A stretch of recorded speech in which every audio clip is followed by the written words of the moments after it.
Happy Wednesday, folks. Hope you're doing good. Well, there's a lot that happened last night into this morning that we need to talk about. Danielle Smith decided to be like, all right, y'all want to act like a bunch of children? Well, I'm going to treat you like a bunch of children. We're going to make this abundantly clear of what I do when it comes to this quote-unquote book ban. And we want to discuss that today, and she gets very feisty on that. Number two, well, Mr. Evan Solomon, Minister of AI Technologies, gets on CTV with Vashi Kapelos and dares try to say that there's been no capitulation with Trump. We've gotten everything we wanted from them, and we got them exactly where we want them. Well, that was fascinating to watch, and Vashi's response was, well, interesting. And then number three, well, we talked about a lot of this on last night's live stream, but we're going to do it so another breakdown of it this morning in a more formal way. The NDP making headlines last night saying you cannot have, if you want to run for this party, you cannot be nominated by more than 50% of cisgendered men. That was the exact terminology. And that reasonably blew up social media, blew up the internet yesterday, and we're going to get into all of it. And we have a breaking news story of Donald Trump taking out narco-terrorists down south of America, and that's putting a huge notice out of Mark Carney and liberals. Before we do that, welcome to the Elevate Podcast, everyone. It's so great to have you all on one more time. And if you get any value from today's episode, take the time to like, share, and subscribe. It helps us to grow, help us get to new audiences, and helps people see there's something different than what the mainstream media has to offer. As we've said before, we are clearly being the ones who are now setting the news cycle. And that's all due to you. Now let's get into our first story, shall we? So, Danielle Smith running into a few issues. The Edmonton School Board, well, not so happy with the quote-unquote book ban, so they ended up having what they would call hostile compliance. Okay, we don't like what you're doing, so we're just going to take a bunch of books off the shelves and claim that you're the one who wanted them off. And, well, that led to her Minister of Education and Childcare, Dimitrios Nikolaidis, saying, after becoming aware of a list of over 200 books that Edmonton public schools intended to remove off their shelves, I will be revising the order immediately to ensure that our classic literary works remain in school libraries, while books with pornographic images, such as those depicted below, do not end up in the hands of children. And quite frankly, because we're on YouTube, I can't click on that link, but it is very graphic. It is literal pornographic images that are on the kids' shelves in Alberta right now. And people are saying this is not happening. Well, it's like, no, they just want to make sure, even if it's okay, if it's not there, let's make sure that list is in place, make sure those books never end up there. This is really a win-win situation. This isn't, you're trying to get in our face, trying to get in our way. No, it's the provincial government saying, we don't want these books on our shelves in our elementary schools. We want them gone. And there's been such a pushback on this that it's making national headlines. So much so that Margaret Atwood's popular book series, The Handmaid's Tale, was taken off the shelves. And that's what made the news headlines, leading to this response from Danielle Smith's Minister of Education, which then led to Danielle Smith's comment in general. Because, well, you can imagine, she's not someone who puts up with a lot of nonsense. She's pretty straightforward, shoots from the hip, and had to say this loud and clear because she's done with the games that are being played by those at the administrative level. I'm going to be more explicit than usual, so there's no misunderstanding on this policy. 1, get pornographic images out of school libraries. 2, leave the classics on the shelves. 3, we all know the difference between the items 1 and 2. Let's not play any more games in implementing this policy for our kids. And exactly, it's for the kids. And yet we have school administrators who want to play games, want to act stupid, want to make the government look bad because they just don't like them. That's exactly what happened here. And this was brought up on our show last night. Me and Reg went back and forth on this. Reg believes that, Daniel, this was a mistake, that this should be left to the librarians. This should be left to the schools to deal with this on a case-by-case basis. And to that, I agree. The problem is, the parents have raised these issues with the librarians, have raised these issues with the school administration, raised these issues with the school boards, and they've done nothing. So then they escalate. Now they're talking to provincial authorities saying, hey, can you do something about this? Now we have this whole story of this overreaching from Danielle Smith and her Conservative Party. But it was required. It was needed because no one else was doing anything about it. And quite frankly, it was very concerning. I'm just going to do a quick, you pause.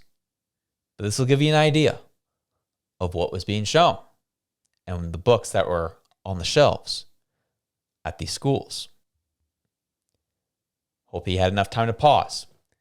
That gives you an idea of what was being exposed to children in elementary schools in Alberta. That's why Danielle Smith is being so clear. That's why she's being so direct and why she's done playing games when it comes to these things. This used to be something we could all agree on. We could all be on board with. But now we have losers getting in the way because they're a little hurt. Their feelings were a little ruffled. But why make a point on this? That seems odd. That seems weird. But I applaud Danielle Smith here for making it abundantly clear that she's done playing games and it wants to put the children first on this. And I think Reg made a good point on our show last night. That maybe it's time. That yes, school board trustees are elected, but superintendents are selected.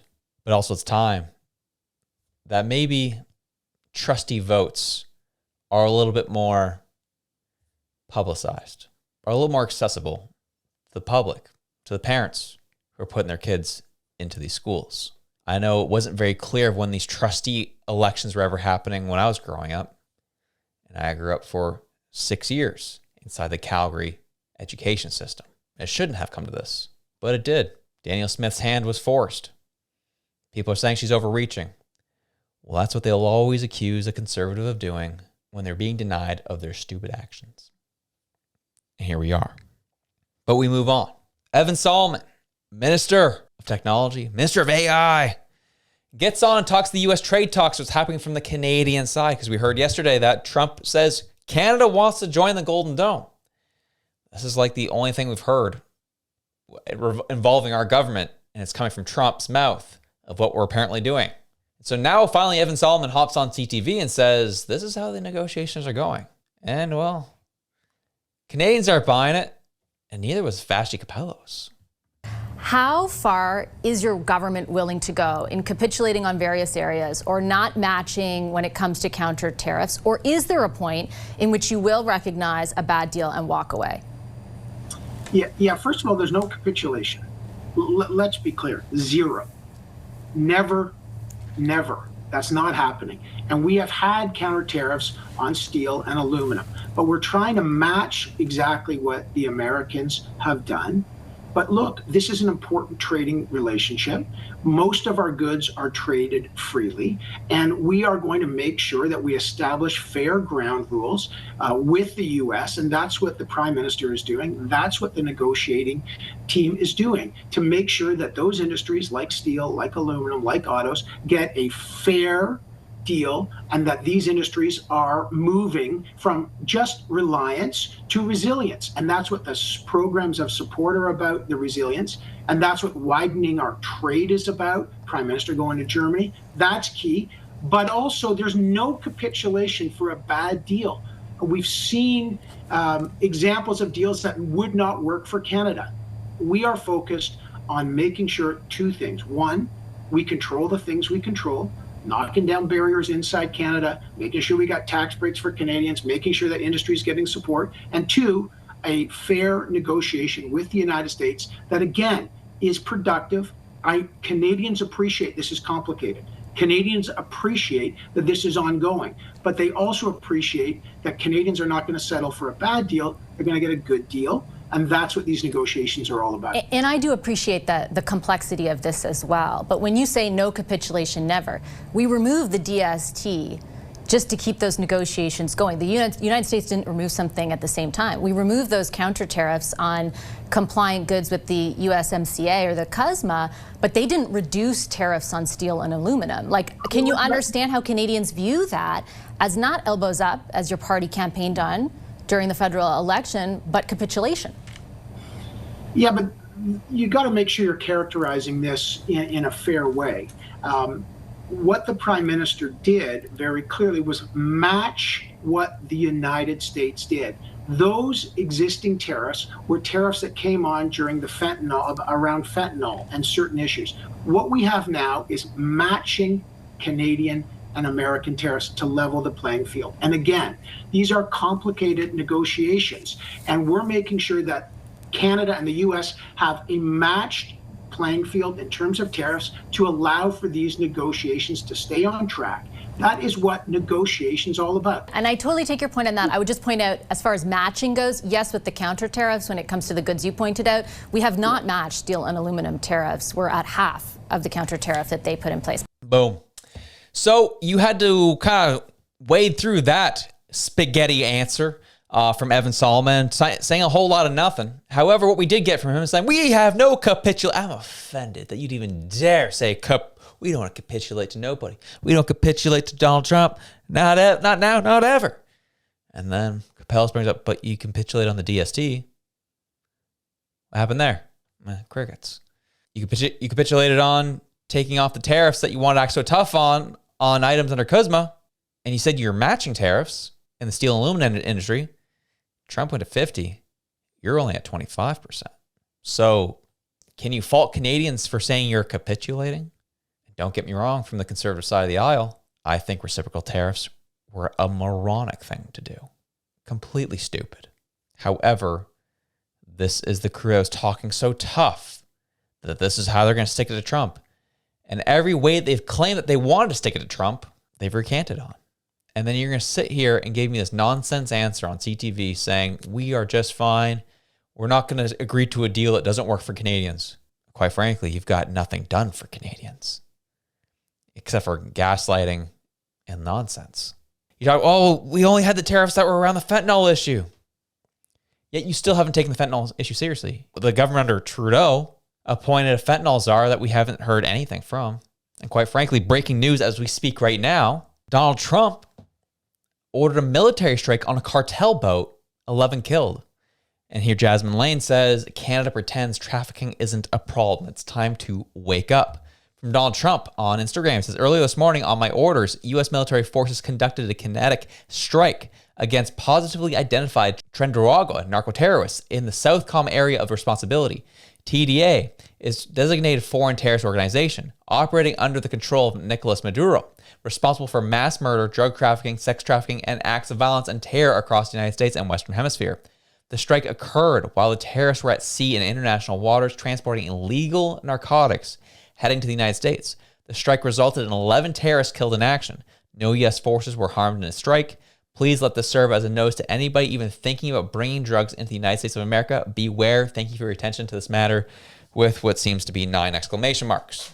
Classic Trump signature. And this was an image of the strike that they posted. And Jasmine's right. Around the fentanyl issue, the drug trafficking. This is something the United States are taking very seriously. And Canada refuses to take seriously. They refuse to look at themselves and what they're doing wrong. Our whole West Coast and across our country is being seized by drug rings, narco states, and the United Front operating on behalf of the Chinese Communist Party. All working together to funnel precursors into Canada and pushing fentanyl into the United States and across our country and using our banking systems to do it. This is what Trump's willing to do to drugs coming into his country. When is Canada going to start taking it seriously? You're going to have Evan Solomon hop on there on CTV saying, we're not capitulating. We're doing our job. You're doing absolutely nothing. Well, only 1% of fentanyl. We know that's just, again, another smokescreen that is used when you're not even checking the containers that are coming into our ports. 1% of them. And for the most part, it's precursors going across the border being turned to fentanyl in the States, if not already being turned to fentanyl in Canada, and also being pushed down to the States. And we have a wide open border. It's very easy to get across. And we're doing nothing. We even have social conservatives, red Tories, pushing the same liberal stupidity that we only push 1% of fentanyl. I'll say what Poilievre said during the campaign. We don't need Donald Trump telling us what we need to do. We need to take pride in ourselves and shutting this crap down. And to that I agree. The fact that the U.S. has taken this serious stance should be a warning to Canada and our leadership. We better get our crap together or stuff's going to get very real quick. I'm not going to touch on it too much because this stuff is stupid. The NDP leadership is underway and the party's limiting signatures from cis men. You can't have more than 50% of people nominating you be cis men, i.e. someone who isn't transgender. And the comment coming back across the aisle is, it's just 50% men, 50% women. Well, not really. It's at least 50% of the total required signatures must be from members who do not identify as a cis man. A minimum of 100 signatures must be from members of equity-seeking groups. At least 10% of the total signatures must come from young New Democrats at the time of signature collection. They just keep putting these ridiculous rules in place. Well, it's just 50% men, 50% women. That's all it is. It's so stupid. Just say that. But the identity politics are going to die with this party. Instead of focusing on the blue collar, the working class, those that help this party become what it was, you're going to forget them and just dive headfirst into identity politics. And that's the burial grave that you're going to die with it. Okay, conservatives, liberals, take note of this because we're now officially a two-party system for the foreseeable future. But anyways, enjoy your day. Have yourselves a good one. I'm out.